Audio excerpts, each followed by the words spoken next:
I was wearing my regular suit on the day of the company anniversary celebration, while my wife, Rachel, was wearing a dress she had dug out especially for the occasion. We made our way to the location. We checked in at the reception after arriving at the hotel where the party was being held. The venue's lovely decor and floor arrangements thrilled Rachel.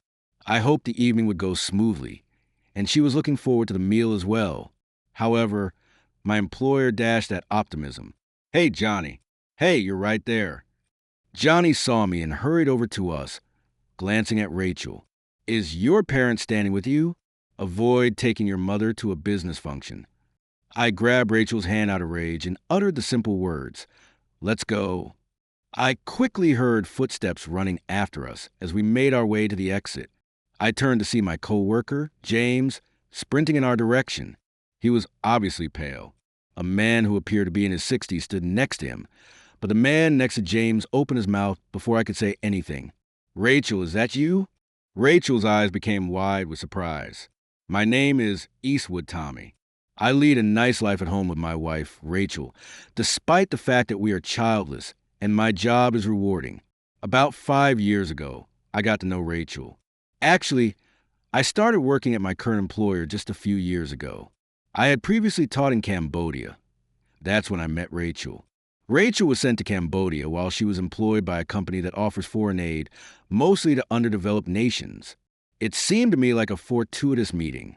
I had never experienced romance before and had thought I would lead a life apart from marriage. I chose to work abroad for that reason. However, I was utterly enthralled with Rachel after we met, as Rachel engaged intimately with the people and smiled freely with the kids. I was instantly captivated by her charisma. Naturally, we began eating meals together, and Rachel also appeared to be aware of me. It was difficult to believe that I had never dated a woman before because it felt so natural. At first, Rachel seemed concerned that she was more than 10 years older than me, but I didn't care about the age difference at all. In fact, I was drawn to the kindness and patience that Rachel had, which younger women often lacked. When I told her this, she would smile at me happily. Even though I had met such a wonderful woman, my boss, Johnny, always mocked our relationship. He often made fun of the fact that my wife was more than 10 years older than me, using it as an opening to insult Rachel and get laughs. Johnny started mocking Rachel shortly after we met 3 years ago. That day was my welcome party, and despite being a mid-career hire, almost all the employees gathered for me since it was a startup and still a young company.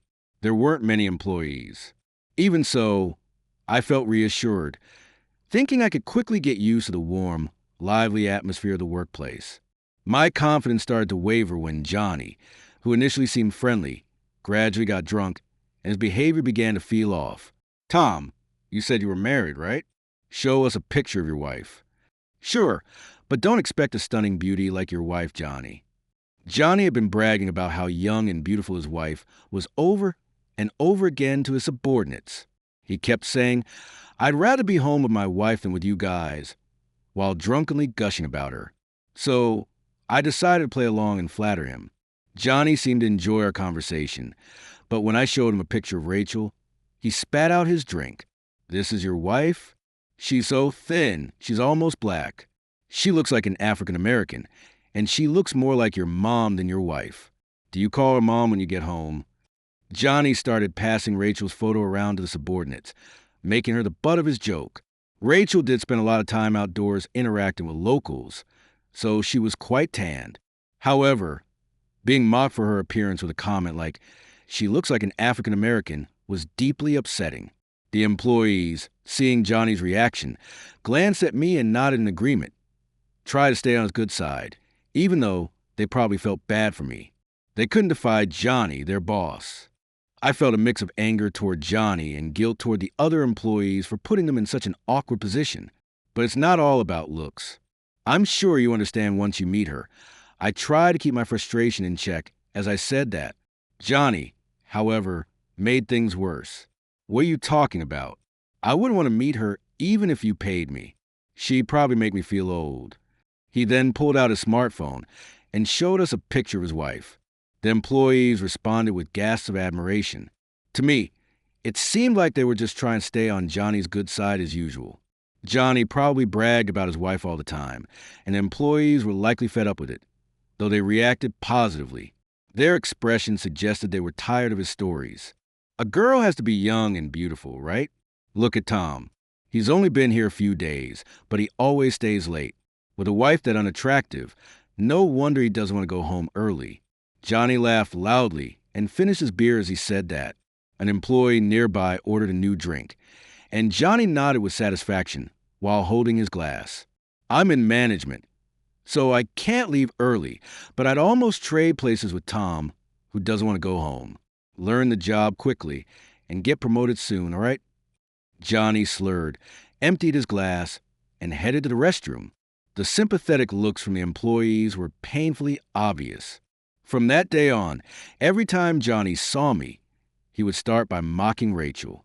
Morning, you're in early again. Well, if you don't want to be at home, it's understandable. Just don't rack up too much overtime, okay? He laughed heartily and headed to his desk. Even though I enjoyed my work, every time Johnny opened his mouth, my mood would plummet. That day, while I was organizing my things, Johnny called me over. From now on, when you get in, make me coffee, he ordered, assigning me a task completely unrelated to my work. I thought this was too much and was about to protest. But then I remember the younger employees making coffee for Johnny every morning. They probably weren't doing it voluntarily, but were ordered to, just like now. If I refused, Johnny would be upset and likely ask one of the younger employees again, which I didn't want to happen. I sighed softly and replied in a small voice, okay. I had headed to the kitchen, made the coffee, and brought it to Johnny. On the way, I realized I should have asked the employee who usually made Johnny's coffee whether he took sugar or milk, but I decided to just bring it as is and remember to ask next time. Here you go. I hope black is okay. I should have asked your preference before making it. Sorry for not checking. When I handed him the cup and said that, Johnny stared at it for a while. I was momentarily worried that he didn't like something, but I was relieved when he smiled. However, what he said next was unbelievable. This coffee is the same color as your wife. Thinking about that makes me not want to drink it. Sorry, but can you throw it away for me? With that, Johnny handed me the cup. What on earth was he saying? I forced a smile, thinking it was a joke, but Johnny pushed the cup toward me, clearly expecting me to take it. Realizing he was serious, I couldn't pull back any longer and spoke up. Isn't that extremely rude? And anyway, you should get your own drink. Please don't give me any more non-work related orders. As I showed my anger, Johnny tried to calm me down with a smirk. Don't get so worked up. I didn't mean it as an order. You just did me a favor, right? Well, I guess I won't be drinking any coffee you make from now on, so I'll just ask someone else. I felt I might lose my temper and shout if I stayed near him any longer to keep my composure. I returned to my seat without saying another word. However, Johnny's relentless insults didn't stop. No matter how much I tried to distance myself from him, he kept approaching me and saying things to provoke me. Tom, don't have any kids?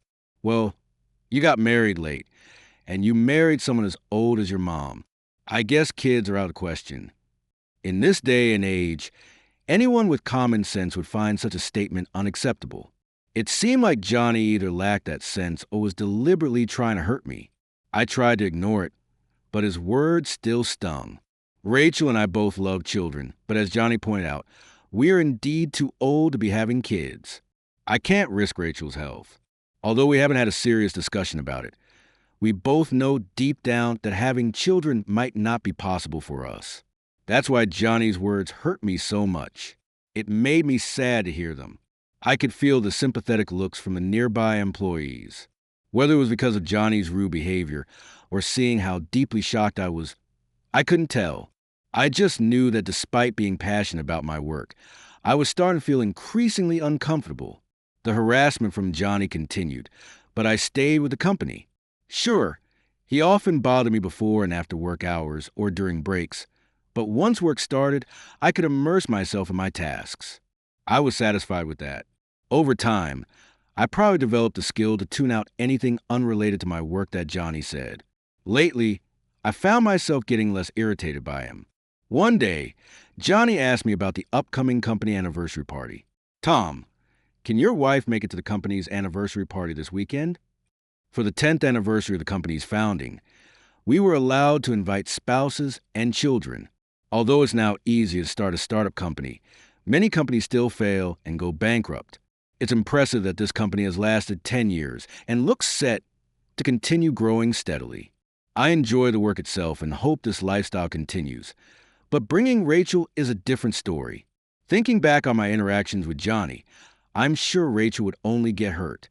Johnny asking if my wife could come was probably just curiosity, but he might say something hurtful even in front of her. It's a great opportunity to invite family, but I think I'll let my wife relax at home, I said. Johnny looked surprised. Come on, don't be so boring. Let her come and say hello at least. It was clear Johnny intended to interact with Rachel in some way. I was determined not to bring her to the party, but his next words made me waver. Or are you saying you can't show her to us? You keep saying you love your wife, but deep down, you feel ashamed of her, don't you? Hearing Johnny say that, I couldn't help but get defensive. That's not true. Fine, I'll talk to my wife about it. So, I ended up talking to Rachel about the company anniversary party. When I got home, I asked her right away, you know the company anniversary party is this weekend. Well, we're allowed to bring family. I was thinking of just going by myself, but what do you think? Rachel's face lit up when she heard this. Oh, really? I'd love to meet the people you work with and see what your workplace is like. Let's go together. Seeing Rachel's carefree smile, I felt a moment of excitement about the upcoming party. However, Johnny's smug grin quickly flashed through my mind. I hoped nothing would happen to hurt Rachel. I prepared for weekend. On the day of the party, I dressed in my usual suit, and Rachel wore a dress she had pulled out for the occasion.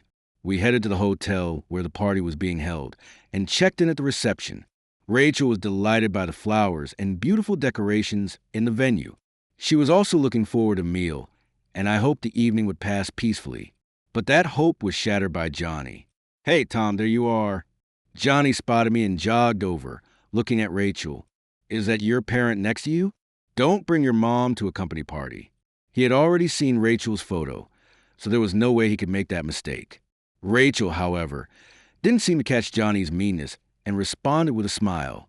No, I'm his wife, Rachel, she said. Thank you for always taking care of my husband. I used to work in Cambodia and got a lot of sun, so I look older than my age, don't I? When Rachel said that, Johnny sarcastically agreed. You sure do. Rachel didn't seem to be bothered by Johnny's response, but Johnny didn't like that. Finally, he said something outrageous. Oh, you're his wife? My apologies. I heard you recently got married, but at your age, having children must be difficult. Tom said he likes kids, but when you marry at that age, you have to give up on some things. Rachel was visibly hurt. After forcing a smile, she looked down. I couldn't stand to watch any longer, so I looked at the seating chart to leave the scene.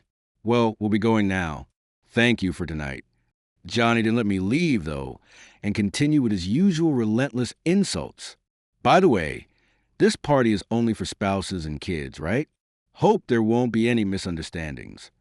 Johnny was implying that Rachel and I looked like mother and son. I lost my temper and raised my voice at him. This is my wife. How many times do I have to tell you? The room went silent, and I could feel all eyes on us. Rachel, humiliated and hurt, kept her head down. Johnny, initially shocked by my outburst, didn't like being yelled at by a subordinate. He said to me in a low voice, "Who do you think you're talking to? You seem to lack basic social etiquette. Someone like you is a problem here. Go home." Still fuming, I snapped back at Johnny. I can't stay in a place this unpleasant either. Excuse me. Taking Rachel's hand, I said, let's go. And we walked toward the exit. I could feel the eyes of the people in the room on us as we left. As we walked, feeling a mix of anger and embarrassment, I heard hurried footsteps behind us. When I turned around, I saw our colleague, James, running towards us, his face tense. Beside him was a man who looked around 60 years old. Seeing James's face, I stopped, intending to say something before leaving. Rachel, is that you? Rachel, who had been looking down, slowly lifted her head at the sound of her name. "Is that you, Mike?" The man called Mike had apparently come with James. After hearing the commotion, he had been watching from a distance, but rushed over when he realized the woman with her head down was Rachel. "Rachel, who is this man?" I asked. James started to explain, but Johnny cut him off with a condescending look. Johnny began to speak, as if to enlighten us ignorant folks. "This is Mike Smith. He's one of our major clients, and without him, our company wouldn't survive." "Mike, I deeply apologize for the rudeness of my subordinate. I had no idea he was such an important figure." I instinctively straightened up, but I still didn't know how Mike was connected to Rachel. I looked at Rachel, and she uttered shocking words. "It's been a long time, brother." Both Johnny and I were stunned at the word brother. James seemed to have already known, as he mentioned earlier, that Rachel resembled his sister. That's probably why, after overhearing our conversation and seeing us leave, he ran after us, pale-faced. But Johnny looked even paler than James, and for good reason. Since we hadn't had a wedding ceremony, our families had never gathered together, and I had never heard that Rachel had a brother.